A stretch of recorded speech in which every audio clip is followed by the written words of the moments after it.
ako sa asawa ko. Kailangan na akong i-post ngayon eh, actually. See you, Dad. Thank you po. Baka para sa akin yung isa, Dad. Malay natin pa. Alam mo kung gusto mo ako yung isa, punta ka lang dun sa link. Kaya mo na yan.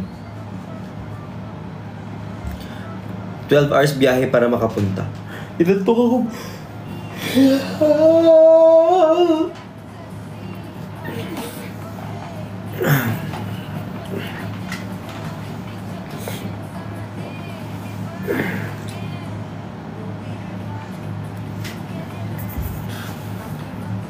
Si Titot daw, see you sa 18. Pupunta ba si Titot? Oh, pupunta si Titot.